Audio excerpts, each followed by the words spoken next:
This is the Man in a Room podcast. Hello, thank you for joining me for this episode of Man in a Room. How's it going? Do you know what? Being in this room is actually pretty good at the minute because out there is very weird and it's not very pleasant out there. It's very weird because if you think about it too much, it just makes you feel sort of crappy and meh. So what I'm going to do is I'm going to just try and distract you now for the next however long, just for a laugh, you know. I'm going to be here, entertain you, if that's alright. So, yeah. So, I remember this weird story from a few years ago. It popped into my head recently because I'm not somebody who can really take compliments very well.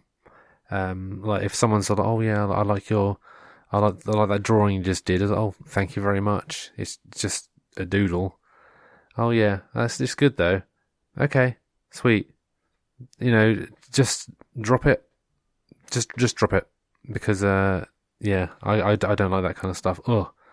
Honestly, I never know how to take it. And somebody complimented on something recently, but it reminded me of the time when I got the weirdest compliment in my entire life. It was just, right. So basically, in rural Norfolk, there's not much to do. Like if you're in a village, you know, there's not much to do apart from waiting at the bus stop. Right, and that's it. Like you can wait at the bus stop and then there's nothing else to do really. Sometimes they'd have this thing called open gardens where you basically just wander around someone's garden.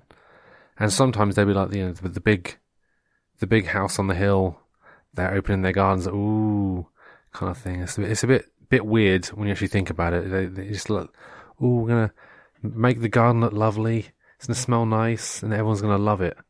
We'll have a sensory garden where I'll be like, ooh, what's that? Oh, burnt sugar. That's nice. Oh, that sounds nice. Oh, I'll have to... Oh, lovely. And walk around again. So, some roses. This is nice, isn't it? Oh, there's some lavender. What's that? What's that remind me of? What's that? What is that smell? Oh, do you know that's going to bug me, that is? Persil. It smells like Persil. You know, the sensory garden, which is a lot of fun, and it's like, yay, sensory garden. So I was there, and what happened was, I was dressed accordingly for the summer. I had like t-shirt, shorts, all this kind of stuff. And I heard this noise, it was like, I was like, whatever, sort of thing. Because every time someone does that, I know it's nothing to do with me. It sounds really weird and it's very self-deprecating, I know. But for me personally, no one's ever sort of reacted that way, so I think, no, whatever. Also, like when people beep horns, if I'm walking down the road and someone beeps a horn, it's not going to be for me. I always know it's not going to be for me. It's never for me. So it's like, I just never turn around, because what's the point? Even when people are like, Carl, I'll be like, that's probably another Carl somewhere else, you know. I'm very low-key like that. I'm like, they make more of an effort if it's important, kind of stuff.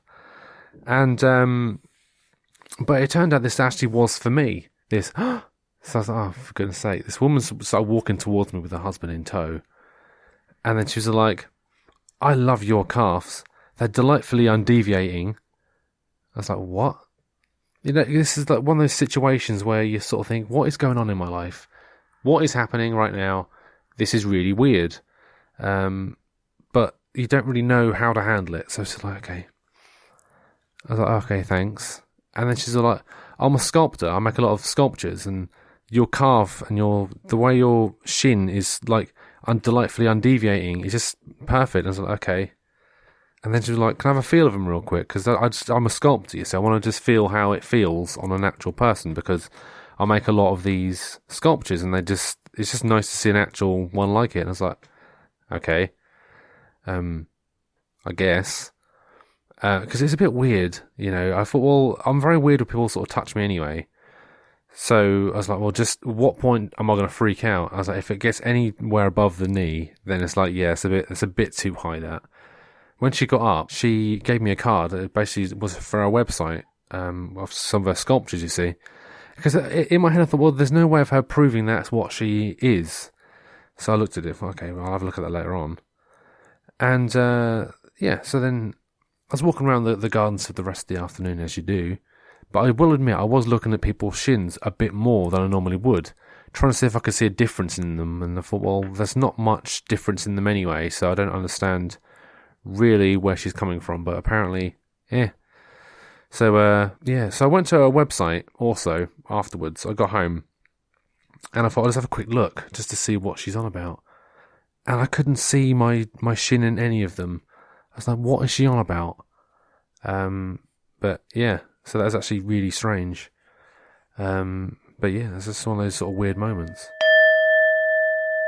Who is the man? Where is the room? It's some guy you've never heard of, in a room you've never been in. For more information, head over to maninaroom.co.uk.